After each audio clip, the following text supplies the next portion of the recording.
Good afternoon, everyone. On this very cold afternoon, but on this very celebratory Martin Luther King Day. My name is Jody Terhar, and I'm the Dean of Students here at the College of St. Benedict. And it's very much a pleasure to be able to be here to welcome you today and to introduce our presentation and our speaker for this afternoon.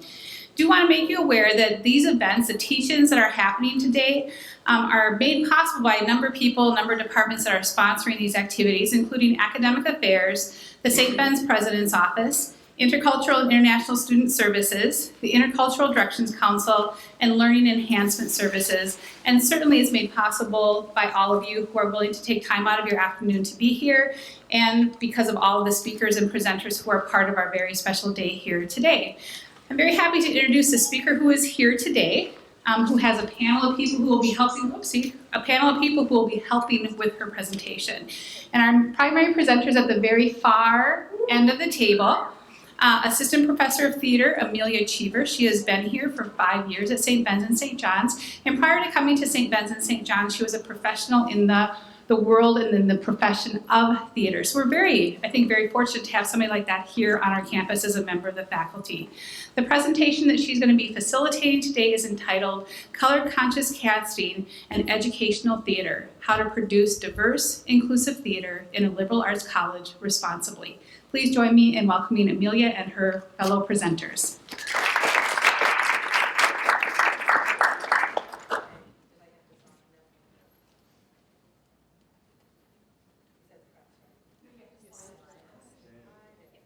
Okay, whoa. I'm going to stand first. I'm going to introduce my panel. Lovely people who have taken away from their own personal day off, some of them, to come here and talk with all of us about our theater productions here on campus. First, at the very end of the table here, we have H. Adam Harris. He is a Twin Cities actor who arrived here from Detroit to attend the BFA acting program at the University of Minnesota in collaboration with the Guthrie Theater. He's been seen on the Guthrie stage, Penumbra, Pillsbury House, 10,000 Things, and most recently as Baloo in the Jungle Book at CTC. H. Adam Harris works at Penumbra Theater as the Associate Director of Programming. He is a teaching artist for the Guthrie Theater, and he is on the faculty of the St. Paul Conservatory for the Arts. Angela Solly, our next panelist, manages the costume shop here at the College of St. Benedict and St. John's University. She received a BA in musical theater from Northern State University and an MFA in costume design from Minnesota State University in Mankato. She has worked with the Pennsylvania Renaissance Fair, the Jungle Theater, Northern Fort Playhouse, Great Theater, and the Aberdeen Recreation and Cultural Center dance program. Angela has also been a performer, dancer, and choreographer. Next up is Dylan Fresco. He's a Minneapolis-based actor, writer, musician, and educator. He is a graduate of the Dell'Arte International School of Physical Theater and has performed with such regional companies as the Guthrie, Penumbra, and Children's Theater. He leads training on identity and Christian privilege, and his solo shows have been sold-out hits at the Minnesota Fringe Festival and the Fringe Festival in Washington, D.C. Sarah Schwabe, I keep doing that, I'm so bad. It's my Pittsburgh, I'm from Pittsburgh, and the A thing is a hard thing. Is currently an adjunct here in the theater department teaching acting in a theater audience class. She's not a stranger to St. Ben's, having graduated from CSB in 1997 with a BA in vocal performance. Previously, Sarah has been a resident artist with the Actors Co-op in Knoxville, Tennessee, and had a faculty appointment with Arizona State University. She is the co-founder of the Global Cabaret, the leader of Sarah Schwabe and her Yankee Jazz Band. I almost got that wrong earlier. And has performed at the Bonnaroo Music Festival. She was an invited speaker at the Vasta Voice conferences in Mexico City and the Guthrie Theater in Minneapolis. She's performed locally with Mixed Blood Theater, Nimbus, and the Theater Limina, and she's currently a company member of the New Redbird Theater Company. Sarah was a recipient of the Meritorious Achievement in Acting Award from the Kennedy Center in 2011. And last but not least is Eric Pogi Sumanjil, is a 2001 SJU alum. So all of us are down here at this end here.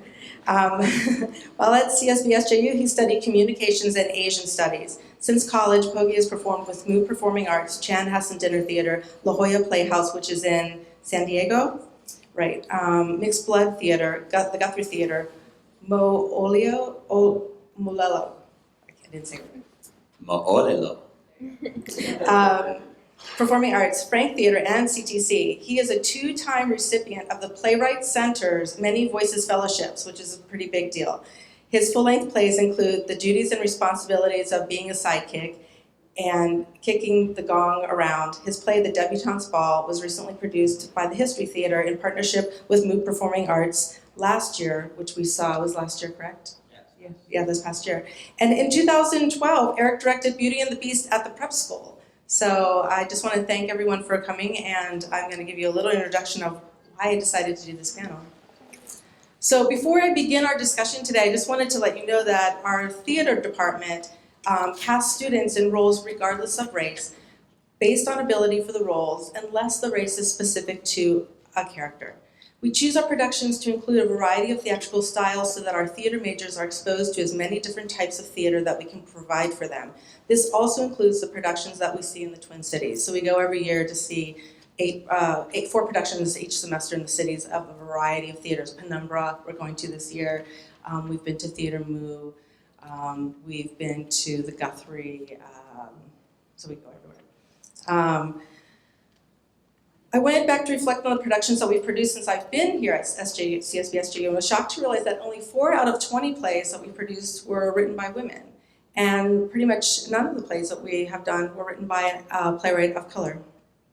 Karen Johnson, our professor in the theater department, she offers a play reading class that reads plays by playwrights of color, and plays that are not in the traditional white Western theater canon. She's introduced our students to plays by Asian, African American, Native American, and other playwrights, but it is only one class, and not all of our students will have the opportunity for exposure to these exciting and important plays that reflect people in our country and around the world.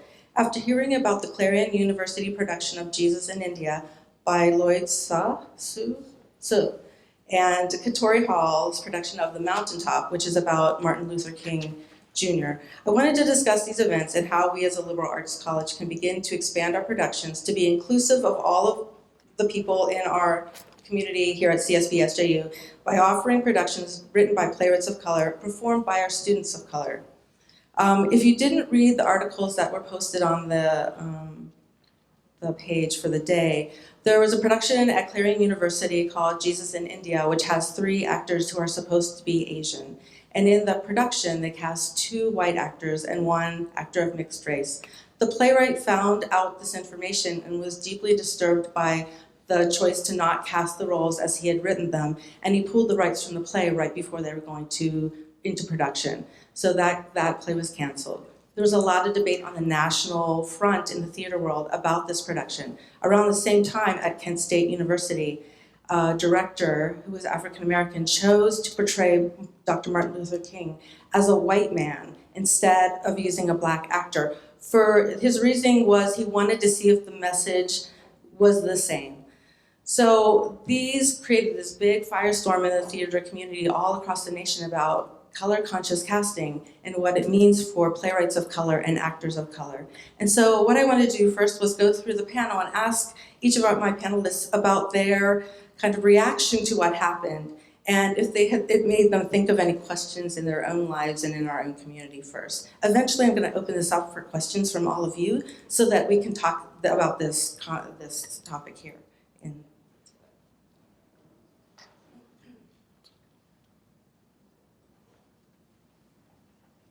Thank you.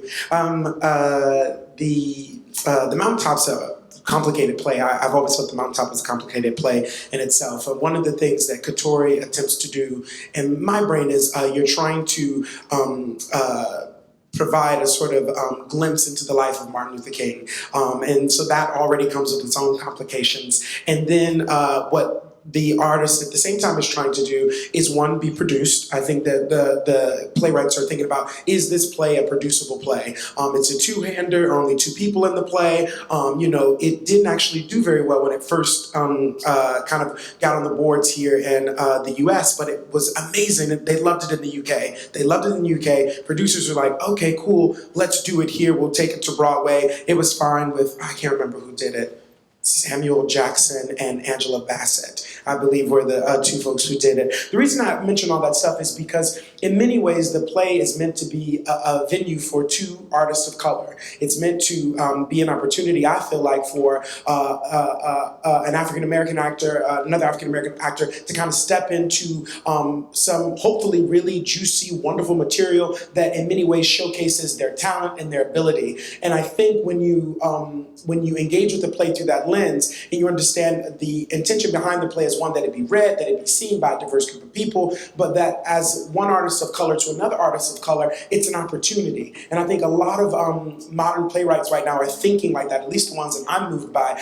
Dominique Morisseau is very, very clear about her intentions behind her work. And she's like, I want to see my people on stage. I want their stories alive. And so for me, I think what complicates the issue at the college there is that's an experiment. And I'm like, we experiment inside of rooms, we experiment inside of classrooms, but it becomes delicate what you experiment with. And I think you kind of have to, there's some things that I feel like are hands off. And so for me, I found it to be very odd, very disconcerting. And then of course you have an African-American director at the helm. So then it's like, well, dun, dun, dun, dun, dun, dun. And so then we get into and that's gonna happen, and that'll happen. I think that'll always continue to happen. But we always say, Penumbra, you can never let one person kind of speak for everybody, and that includes us. So, my reaction, looking at it, both places were educational theaters, and when I was in school, you hear the excuse made a lot. And my undergrad is from South Dakota, so there's not a great amount of diversity there. That you can get away with things because it's in an educational setting. As opposed to a professional setting where it's, no, you should hire equity actors and there's a bigger pool, but when you're at a school, it's okay because that's who you have. So I feel like that excuse gets made a lot, and there are two different ways to look at it. The writer and performer Lin-Manuel Miranda has talked about that issue a lot. He was the writer for In the Heights and recently Hamilton. And his reaction to bringing shows that should showcase minority characters in an educational environment, when he talked about high schools doing In the Heights, and maybe it's a high school that doesn't have a large Latino population, he said, at least they are taking this opportunity to learn about another culture, and it's learning about it in a positive way versus what the media is necessarily portraying and pushing. And then at the same point, he said, but if there's a cast that is mostly Latino, that's really exciting because they're getting to portray their roots, their culture on stage. And I can relate to that because we did Miss Saigon in my undergrad, and I was one of two Asians in the show. And it is the only time I've ever gotten to play a Vietnamese character in 15 years of acting. So there's a fine line, but something that they talk about that's really important is the author's intent, because it is their creation. And everyone involved is an artist, but it's their story. So you want to always do your best job of representing their story the way that they intended it to be seen. First of all, hello, nice to see all of you here, and very glad to be here with you. I want to piggyback on what you just said about the power of being able to portray someone from your own culture on stage. In some of the experience I've had sharing some personal stories on stage, talking about my experiences of growing up in New York City, coming to Minnesota as a college student, and suddenly being in a place where the fact that I was Jewish was suddenly a really big deal. And that there are all these other ways of seeing me as Jewish that were not the ways that I identified with what it was, or that it wasn't a big deal for me growing up, and suddenly coming here, suddenly it was, and all these people had all these ways of looking at me about it, and I suddenly felt I had this identity strapped up on the top of my head in a way that I hadn't thought about it until I came here. In sharing some solo work that I've created, sharing those stories, I've seen the power in a room when people suddenly identify with what I'm saying, go, oh, yeah. And I feel the difference when there's certain people in the audience who are Jewish, or people who are in the audience who identify with parts of the story that I'm sharing. And it's real. And it's only helped me as a storyteller really value the power of a common story told, and what it means as an audience member and someone to say, yes, that's me, and I see that, I know that, I identify with that. And I know that as an audience member too, when I identify with a part of a story. I even see that every day sometimes walking in Minneapolis, where I live. There's a Loring Park neighborhood, and there are a lot of Russian Jewish refugees, older senior citizens live around that area. And sometimes when I see grandmas and grandpas walking around the lake, I'll see someone, I go, oh wow, she kind of looks like a family member. Or I'll catch myself at the grocery store seeing a middle-aged guy who's probably of Eastern Mediterranean descent, maybe Jewish descent, maybe in his late 50s, and I catch myself looking at him and going, maybe I could end up looking like that. It's a strange thing, but I realize that what it means to look and see people who look like me and look like people I grew up with. There's value and there's weight to it. So outside of educational institutions, in the media that we have, in our movies, in our theater productions, a lot of people aren't represented. A lot of people's faces aren't seen. A lot of America isn't seen. A lot of Minnesota isn't seen. And we end up with these common stories told that I strongly believe don't have space for lots of other stories.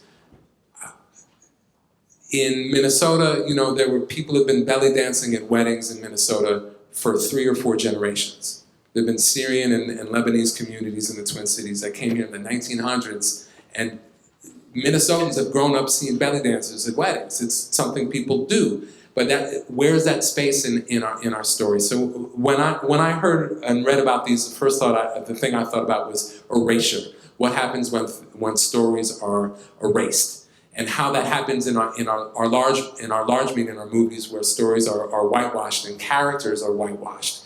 Where and then we'll put a white performer into a role that was written for a person of color, and what that means for the artists who don't have that opportunity to perform that Adam was speaking about, and also for audiences to actually recognize someone that they see. And within an educational institution, it's trickier, but it's also to go out from the normal way that we do things. We have to stretch. And we have to put more work in. And reading the discussion of what happened at Clarion University, there are Asian American students at Clarion University, but the effort for the people who produced that play to actually see whether or not those people would be interested in performing, or even realize that performing was an option for them to be in that production, takes more work. And that was work that the people in that room were not willing to put into. And that's work that oftentimes people don't have to put into. So those are my thoughts.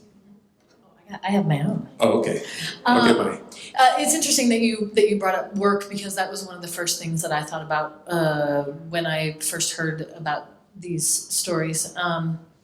And work in terms of research.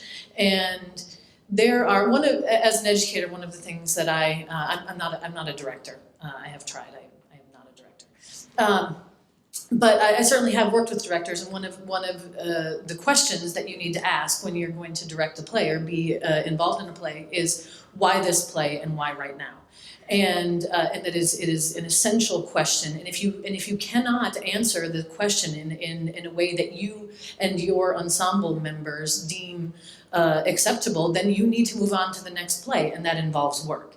And I think about these colleges and these educational settings choosing these particular pieces, and my first instinct was, you needed to work harder, because you couldn't. If you would have asked yourself, why this play, why right now, I bet if you would have dug down a little bit deeper, in my opinion, you probably couldn't have come up with an answer that that was satisfactory. And there's a ton of work out there. There's tons of stuff. There are playwrights that don't get. I mean, with sitting next to a playwright who does work, there's 50 of him that aren't getting any work at all, and it's probably just because somebody hasn't worked hard enough to find what's out there. So you have to work harder to find the play that is appropriate for this time and this space and these people who are available. And I kind of don't accept. And this brings me to my second point. I kind of don't accept that it's an educational setting because it brings my second issue with these plays in those spaces at that time was that it didn't honor the playwright. And I also when I work with my students and in acting class, I'm a stickler for you need to treat those words on that page as though they were a sculpture or a painting. You can't just arbitrarily alter the words of the playwright and to make it fit your cause. You can't, and I think that you can't be changing your gender pronouns because you happen to have, and H. Adam and I teach at a school that is primarily, not this school, but at SPCPA, that is primarily women. It's really hard to find guys. And there, there's a lot of gender, gender swapping and in these plays because that's who we have available. And I always find myself wondering, is the playwright okay with that? And it has nothing to do with, gender identity. It really has to do with the words of the playwright as it has come down through workshop, after preview, after production, after edit from the playwright. So the work of the playwright and the work that we need to do to find other things that might be more appropriate. I'm trying to think of what has not been said. Well, I guess from the perspective of a playwright, I think one of the things that you realize in doing, let me start further back. I came to theater not out of, a lot of times when you talk to actors, you'll say like, I went and saw Phantom of the Opera and I wanted to do that, right? You hear that story a lot, right? I came to theater as an outlet for being incredibly painfully shy in junior high and having a place where I could be somebody else, right? So being, in that kind of awkward phase of your life and just being like, I don't know where I fit in. There was some kind of there's some racial discrimination wedged into the story, but then I was like, well, I don't feel comfortable being myself. So I'm gonna go and be this other character that gives me freedom to do things without worrying about this dude over here is gonna make fun of me, because I can always say that was just a character, right? So I think that puts me on a different trajectory as far as my kind of self-discovery and my self-therapy through theater, and why it's important to have representation of different people of different cultures in our media, and to the point of it being an educational experience or setting. I have to ask the follow-up question, which is, what education are we teaching? What is it, what do we want people to take away? Because if you're trying to make the argument that there just aren't enough roles for white men in theater, and so we need to give Martin Luther King to this white guy, or we need to have these South Asian people being played by white people, let's have that conversation and see where the chips kind of land, right? So the question for me is what is the education if we're using that excuse, if we're using that it's just educational, so whatever, we can do that. One story that I'll tell you from my time here was that there were two people that were in the theater department or doing shows. I was never really a theater major here, but I did a couple of shows here, and they were planning on doing The Seagull. And they approached a friend of mine named Pablo. He's of Indian descent, but Canadian. And he came here and he was approached to be the stage manager. And so, of course, after that meeting, that conversation, he pulls me aside and is like, can you believe they asked me to be the stage manager?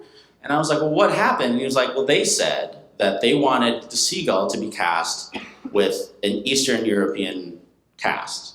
And so they wanted me to be involved, but I can't be in the show. So as an actor, I'm getting experience to be a stage manager, which was not his interest, right? So it was one of those things I was like, oh, that's weird in an educational setting to not have an opportunity for a person of color to be represented on stage, because we have plenty of that. In my experience, we have plenty of opportunities to like get cut out of scripts and get avoided in, like I auditioned for 1776 at the Guthrie, and I went in there and I was like, I'm auditioning anyway. And it was just like such an uncomfortable thing because you could tell that they were like, oh, that's good for you. Like good that you showed up for the audition, but unless there was like some mysterious founding father that was Filipino, that like, we're not gonna cast you. Because it just, and then you have shows now like Hamilton, which is like, I looked at the breakdown for that, and the only role for a white man is King George. And I went, that's dope. Like, that's really cool that we can now represent the founders of the country that is built on pluralism, right? So I feel like there's still a lack of representation in theater.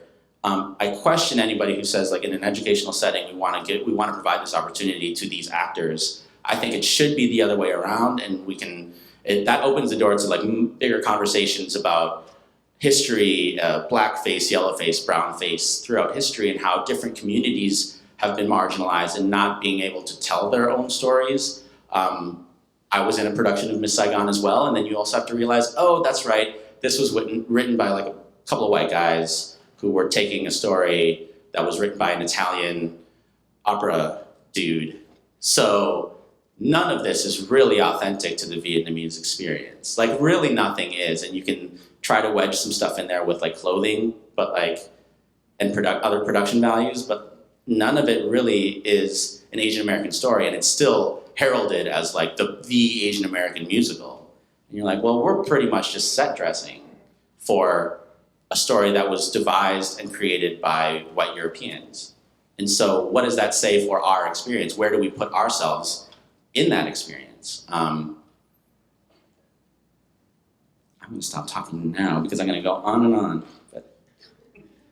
Well, kind of dovetailing on things you just said, I have two quotes that I thought were really powerful. The first one is by Lloyd So got it right. He says, much has been made of an interview I gave years ago in which I used the word universal to describe the play Jesus in India.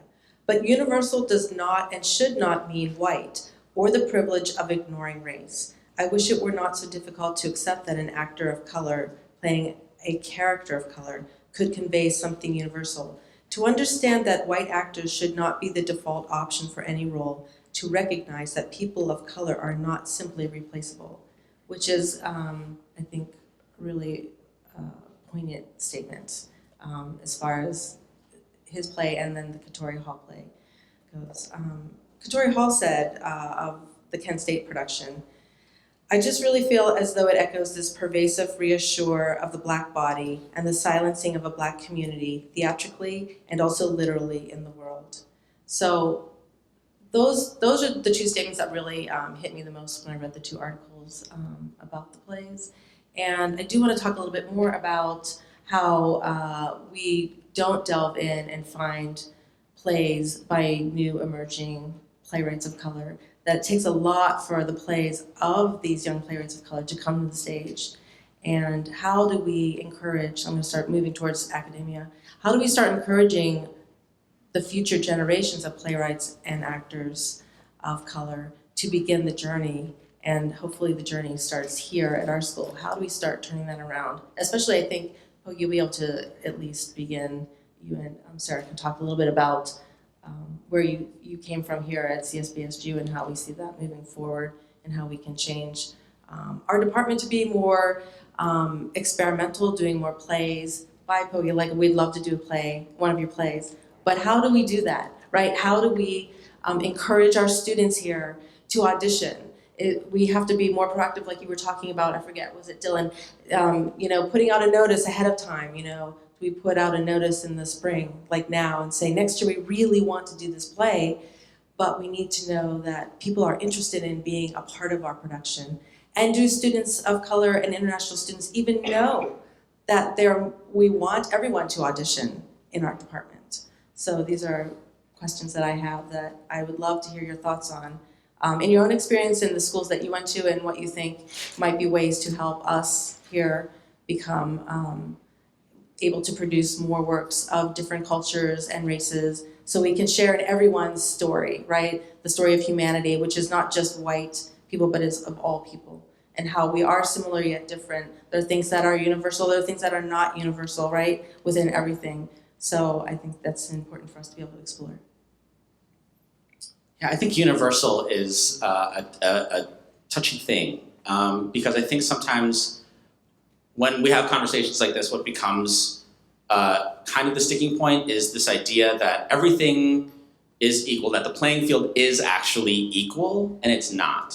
And so thinking about how, what I touched on earlier, which is the history of white people playing different races throughout, you can still see it in the movies today, in that you take a story like from a couple of years ago, like 21, like those that it was a blackjack movie based on a real story. It was inspired by true events with Kevin Spacey, right? And most of the people that were in that group at MIT were Asian American.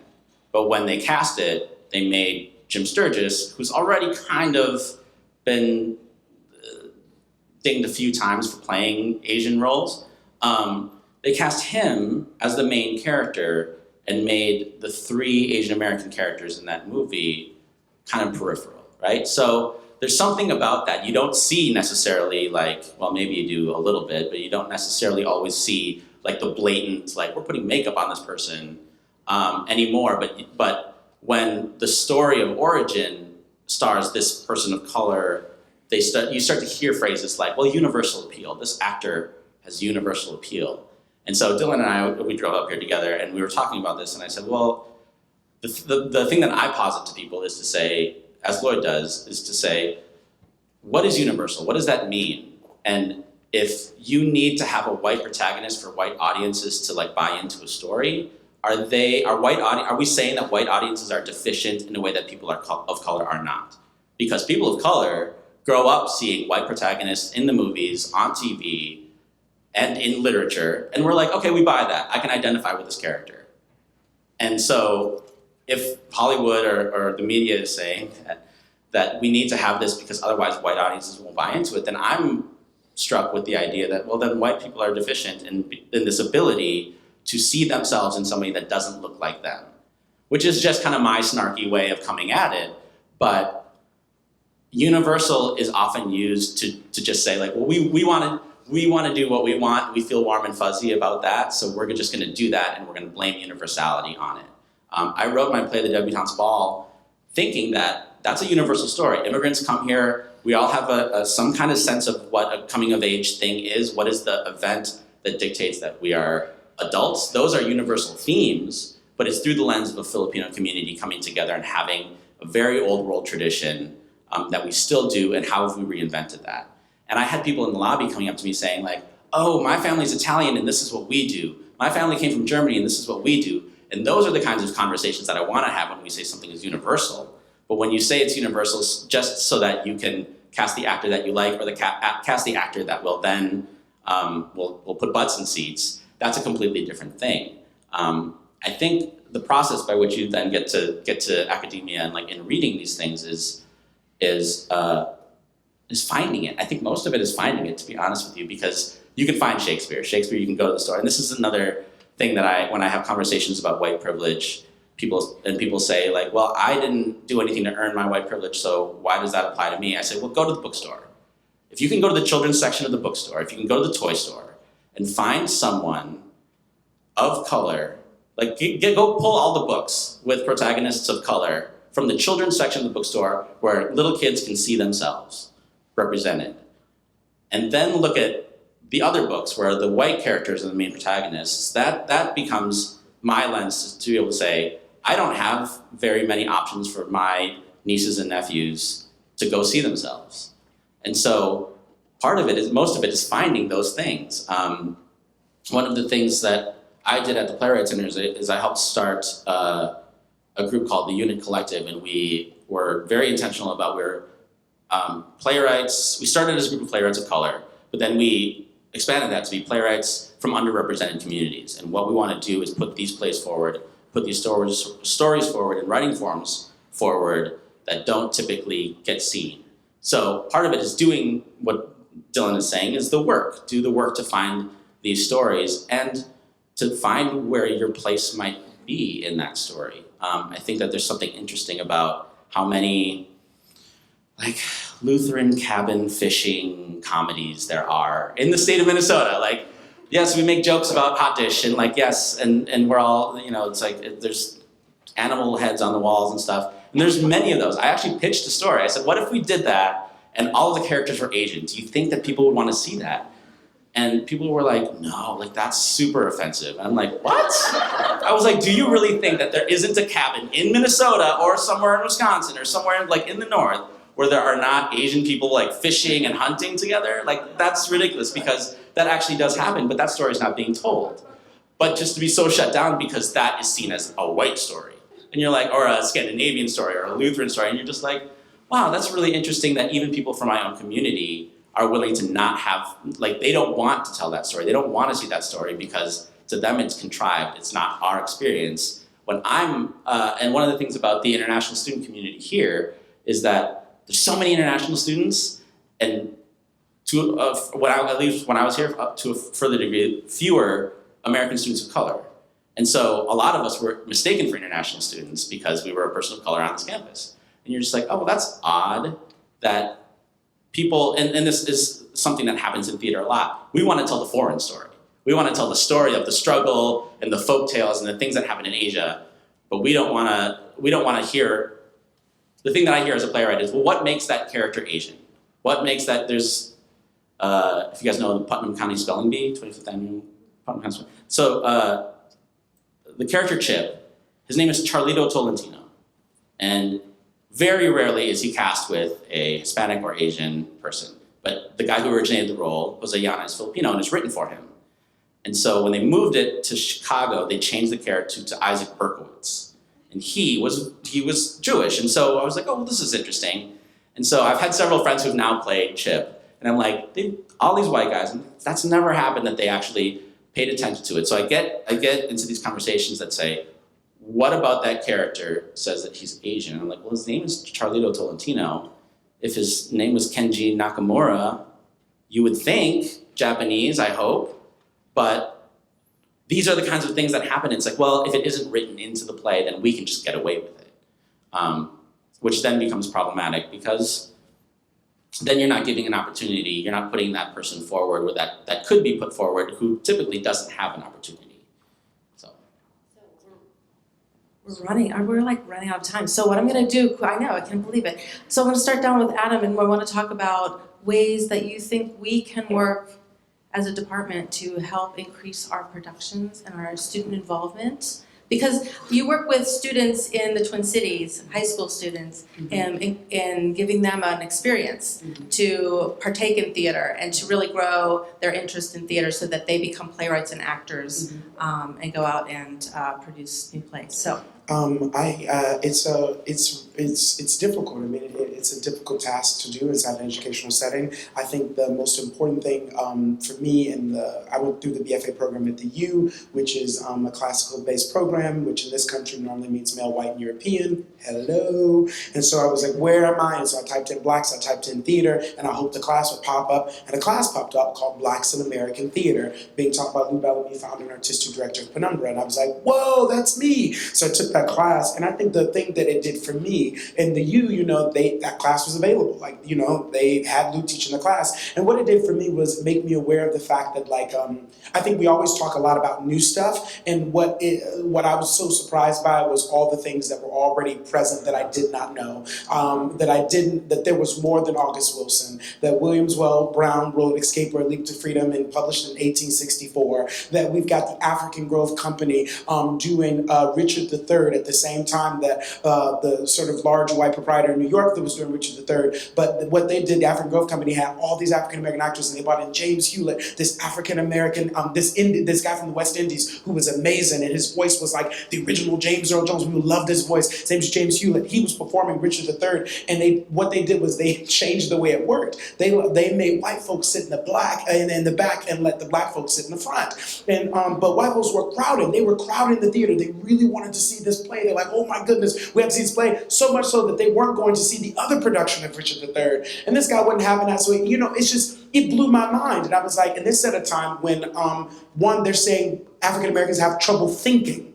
So, but if you can actually speak the speech of the great Shakespeare, then what does that mean? How does it translate? So for me, it's more about history and research and digging deep. And I will admit, some of those plays are not good. Like some of the plays from the canon that are written by, they're not good. They're bad plays. But I think it's important that people know that they had a voice. That you are longer here. I came from Detroit. My family understanding of theater was Morgan Freeman and Denzel Washington. Like, there was no theater. There were those people who did, oh, you're gonna be like Denzel. No, I mean, I don't think so. I don't know. And then I came here and I was like, oh, there's a history. So I think as an institution, you have to be willing to dig deep into histories and, team up with folks and figure out what's buried in the archives that was maybe bad. Like, what's buried back there? What's the play that's overdone? And unpack it and bring it forward. Because I think when you do that, it inspires new voices. And one thing that Dominic Taylor did at the U, which I've always admired, was he hired playwrights to riff off of old plays that were bad. So I think that that's a wonderful thing. So if you can find something in the canon and hire or have a playwriting class around, like, where do these themes translate to now? A good way, and we've been talking about its work and its planning and things like that, and where being in the Minnesota area, you discuss in meetings about bringing more diversity, bringing other people, and telling people stories. And again, it doesn't have to be that other world story. It can be your life, your culture here, and how that is involved. But part of putting that work in, when I was at Mankato, they brought Lou in, but they knew a year in advance that they had to start pulling in more diversity because we didn't have it in the department currently. So they started doing ETCs, which are these little experimental scenes, 10-minute scenes, and they would do them Fridays and bring in different people and have them work.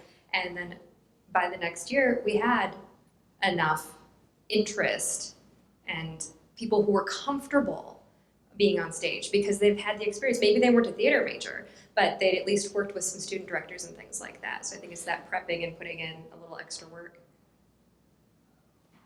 Yeah, I tag on that. It's not only just about flying ahead, but actually going and speaking with people and being really clear as to why you're doing it, and reaching out to organizations that oftentimes in the Twin Cities, people looking to hire people for jobs, not acting jobs, but jobs. Well, we'll advertise in that local paper, or we'll do this. You got to reach beyond. If you're going to break out of the systems that we normally have, it's going to take more work. So how do we add on that time?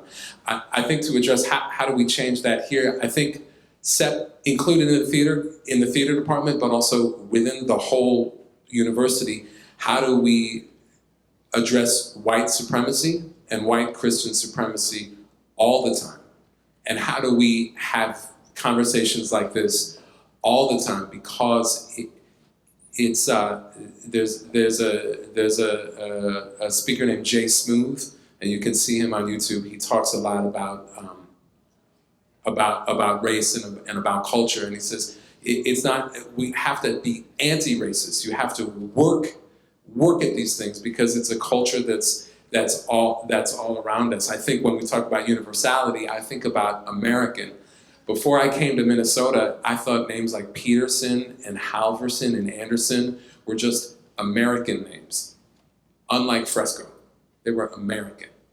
And then I came to Minnesota, I was like, oh, they're ethnic too. They came from Scandinavia, and they're just as American as Fresco or Shung or Chow or Win or Abdullahi. But there's still within our framework that American equals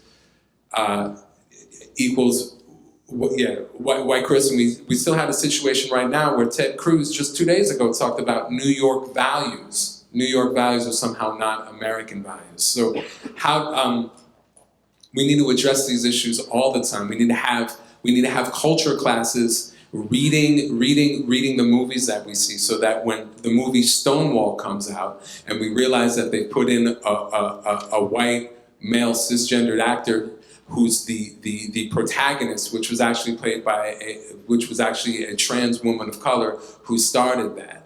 And then to know that there was American history affecting LGBT people all around the country was led by trans women of color. It's not just an extra, it's not diversity that we add. We have to re-examine the stories that we've already been told to see how people have been excluded. It's not just about welcoming people to our new table, but seeing how people who've always been here have been excluded from that table. And that's not just for them, that's for all of us. And it's an educational value that needs to go beyond just January. Thank you very much. I didn't talk longer, but I will say that my lovely panel will be at my class at 4:30 in the BAC. So if you want to hear more about these wonderful people, you're all invited. And at 4:30 in the BAC. Let's give them a round of applause.